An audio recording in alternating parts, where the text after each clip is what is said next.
Olá, sétimo ano, tudo bem com vocês? Então, nós vamos continuar aqui ainda. Dessa vez eu resolvi aparecer, né, para vocês.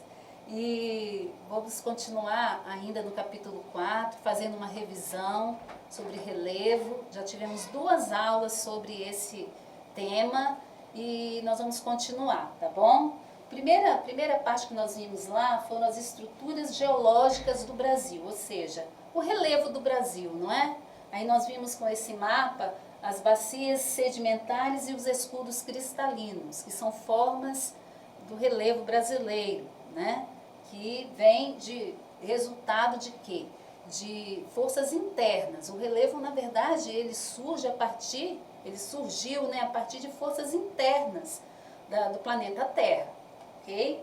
E o que são os escudos cristalinos? Na verdade, eles representam 36% do território nacional. A gente pode reparar aqui, né, as partes, uma cor de abóbora mais escura aqui, são os chamados escudos cristalinos.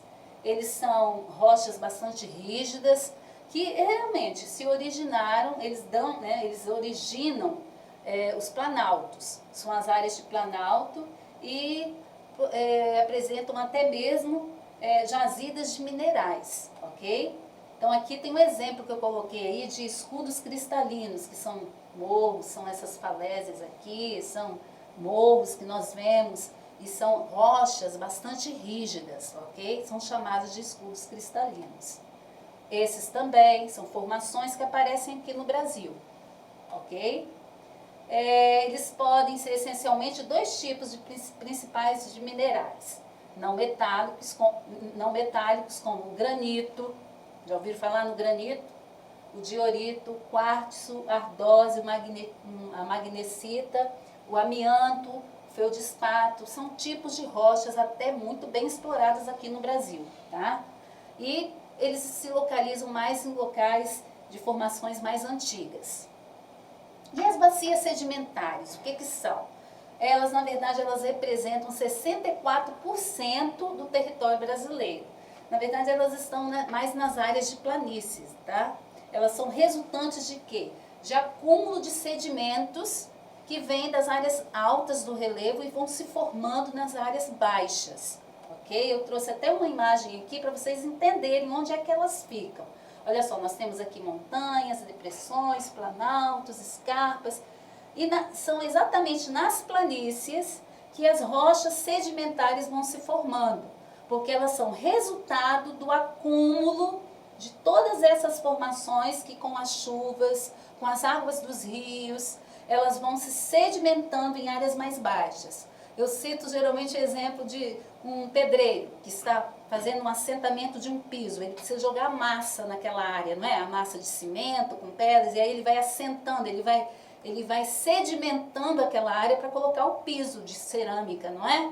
Assim na natureza ocorre. Não é que tenha um pedreiro, não é que tenha uma pazinha ali fazendo, mas naturalmente essa formação de sedimentos, de rochas sedimentares vão acontecendo através dos ventos, das chuvas, das águas dos rios. Bem interessante, não é?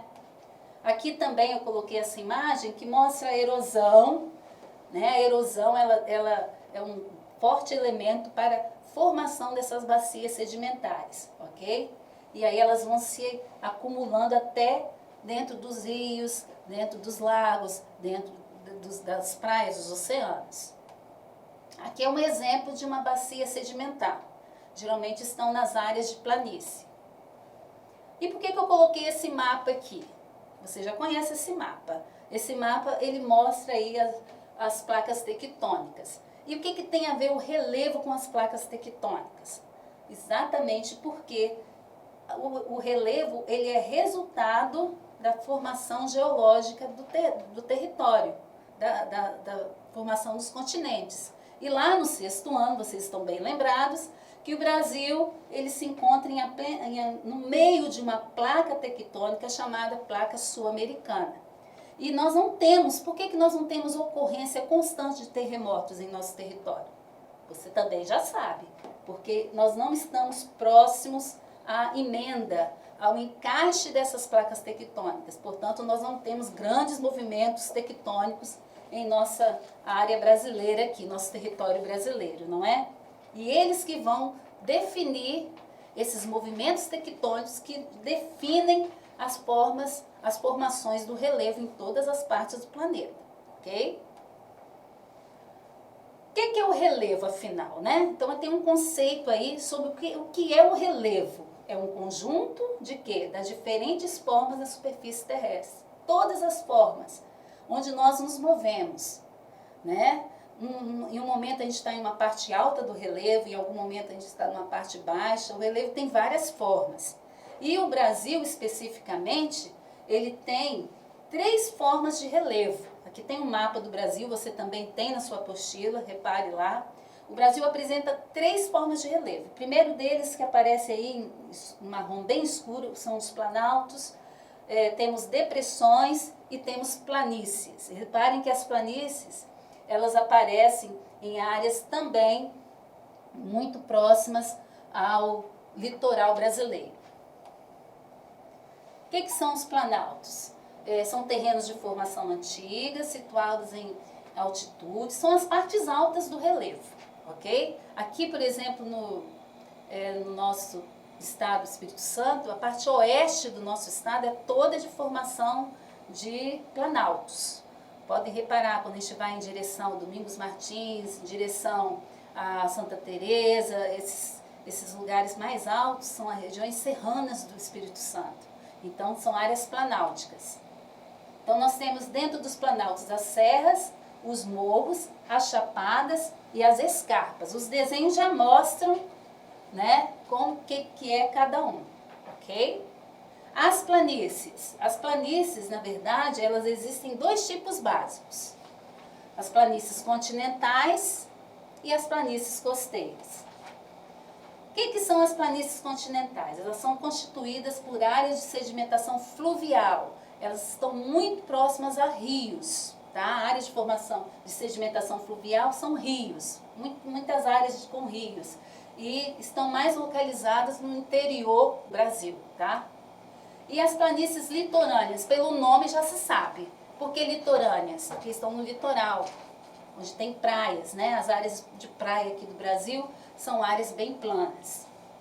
E as falésias? O que são as falésias? Reparem nessa imagem, são grandes paredões, são barreiras, né? À beira-mar. Elas são resultantes de quê? Da erosão marinha. Tá? O mar vai também tendo a sua ação erosiva sobre essas rochas, formando grandes paredões. São chamadas de falésias. E as depressões, na verdade, um conjunto de relevos ondulados, são definidas, né, por um conjunto de relevos ondulados ou produzidos por longos processos erosivos. Elas ficam geralmente abaixo das áreas próximas, tá? São áreas bem rebaixadas. E é bom lembrar que existem as depressões relativas e as depressões absolutas. O que são as depressões relativas? A maioria no Brasil são assim, são áreas que estão abaixo do relevo que está próximo, das áreas próximas. E as depressões absolutas estão abaixo do nível do mar. Exemplo foi do Mar Morto, tá? Inclusive eu já passei essa atividade, um documentário do Mar Morto para vocês, que é a maior depressão absoluta, praticamente mais visitada no mundo, né? Que é o Mar Morto, que fica lá na região de Israel, na fronteira entre Jordânia e Palestina. Então aqui tem exemplo de uma depressão junto ao Parque Nacional da Serra da Canastra, lá em Minas Gerais. E lembrando aí do Mar Morto, quero terminar aqui com a depressão do Mar Morto, que é uma depressão absoluta.